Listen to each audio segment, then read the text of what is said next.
All right. Well, coming up here on Cincy Lifestyle, do you have an electric toothbrush? Well, you may be using it all wrong. We have a dental hygienist in the studio to tell us how to get your money's worth out of those electric brushes. Welcome back. Hey, did you know that proper dental hygiene doesn't just mean you'll have sparkling teeth, also helps you maintain your overall health? But just like any tool, you need to know how to use it. And the same is true of an electric toothbrush. And to help us understand that, I want to welcome Louise Goodman, retired dental hygienist, full of life and spunk and zest. Louise, thank you so much for being here. Thank you for having me. So where do people most commonly go wrong with an electric toothbrush? With an electric toothbrush, the biggest mistake they make, I always tell them, think of it as an electric saw, a power saw. When you turn on a power saw, you turn it on, and then you guide it through the piece of wood. Okay. When you turn on an electric toothbrush, all you have to do is turn it on, and you don't move it anymore. All you do, you just move it from tooth to tooth to tooth, but you don't go left and right or up and down or all around, because the brush knows where it's supposed to go. You just guide it from tooth to tooth. Okay, so folks think that the brushes can do all of the work for them. Is that true? Yes, if you let the brushes do the work, but if you push it around, the brush cannot work. And that's a sample of what happens when you don't brush correctly.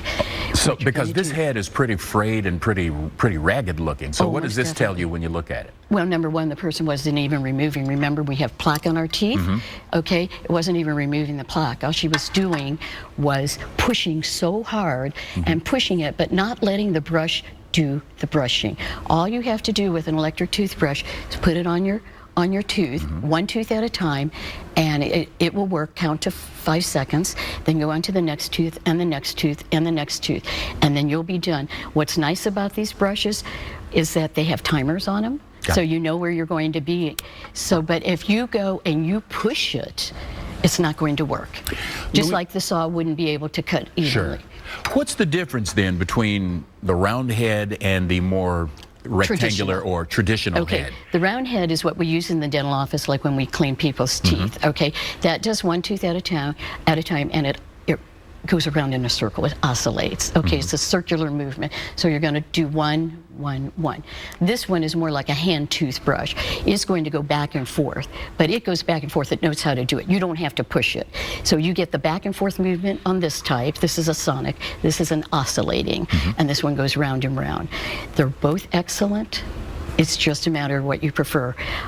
People ask me which is better, hand or power toothbrushes, and I tell them a hand can be just as good as a power if you do it correctly. This is doing it for you. This is good for people who have arthritis, people who have to brush somebody else, like a handicapped person, and it's good if you're not meticulous about doing your wiggle and roll like we've talked about before. Okay.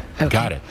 Very briefly, only got a few seconds left, but once again, people tend to press too hard with these. Right. If you press too hard with this one, it's going to shut off. Okay, it's going to stop working. If you press too hard with this one, it will do the same thing. It's just a matter of time. These brush heads have to be replaced every 4 months. They wear out. You cannot use the same head. You're going to pay $100 plus for these brushes. Okay, but you're going to have to pay for replacement heads. Okay, all right, Louise, thank you so much for coming to be with us. As always, you are a fount of knowledge. Thank you. Absolutely.